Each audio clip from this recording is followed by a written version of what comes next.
അളകപ്പനഗർ ഗ്രാമപഞ്ചായത്തിലെ 7-8 വാർഡുകളിലെ പാടശേഖരങ്ങളിൽ കാട്ടുപന്നിക്കൂട്ടം 5 ഏക്കറോളം പടവല കൃഷി നശിപ്പിച്ചു. ദുരിതത്തിലായി മേഖലയിലെ കർഷകർ. കർഷകൻ രവി കുഴിപ്പള്ളിയുടെ കൃഷിയിലാണ് വ്യാപകമായി കാട്ടുപന്നി ശല്യം ഉണ്ടായത്. തോട്ടുരുത്തി കാവല്ലൂർ പച്ചളിപ്പുറം പാടശേഖരത്തിൽ പാട്ടത്തിന് എടുത്ത പച്ചക്കറി കൃഷിയാണ് കാട്ടുപന്നി നശിപ്പിച്ചത്. ഉപയോഗശൂന്യമായി കിടക്കുന്ന പറമ്പുകളും പാടശേഖരത്തിനടുത്ത പൊന്തക്കാടുകളുമാണ് പന്നികളുടെ താവളം. താൽക്കാലിക കിണറെടുത്ത് വിവിധ പ്രദേശത്ത് വെള്ളമെത്തിച്ചാണ് കൃഷി ചെയ്യുന്നത്. 2 ലക്ഷത്തോളം രൂപ നഷ്ടമുണ്ടായതായും കർഷകർ പറയുന്നു. വ്യാപകമായ കാട്ടുപന്നി ശല്യത്തിന് പരിഹാരമായി കൂടുതൽ ഷൂട്ടർമാരെ നിയോഗിച്ച് നടപടി സ്വീകരിക്കണമെന്ന് കവിത കർഷക സമിതി കൺവീനർ PR ഡേവിസ്, കർഷകരായ PD ആൻഡോ, രാജു കിഴക്കൂടൻ എന്നിവർ ആവശ്യപ്പെട്ടു.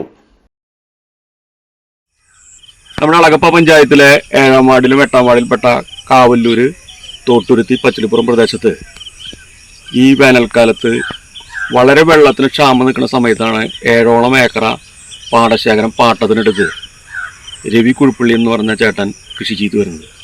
അപ്പോൾ അവിടെ വിവിധതരം കൃഷികളുണ്ട്. വ്യാപകമായ പടവലം കൃഷിയാണ് ചെയ്യുന്നത്. അതായത് ഇവിടെ ഒഴിഞ്ഞു കിടക്കുന്ന പറമ്പുകളിൽ നിരവധി കാട്ടുപന്നികൾ വംശ വർധനവ് വരുത്തി അത് ഇവിടെ വന്ന് കയറി കൃഷി വ്യാപകമായി നശിപ്പിക്കുകയാണ്. ഈ പാവപ്പെട്ട കർഷകന് ഏകദേശം ഒരു കിലോന് 7 രൂപയോളം വിലയുണ്ടായിരുന്നുള്ള പടവലങ്ങി ഇപ്പോൾ 30 രൂപയോളമായി വരുന്നു. ഈ വേളയിലാണ് ഏകദേശം നമുക്ക് ഒരു 10-700ഓളം കടകൾ വ്യാപകമായി കാട്ടുപന്നികൾ കൂട്ടത്തോടെ വന്ന് നശിപ്പിക്കുന്നത്.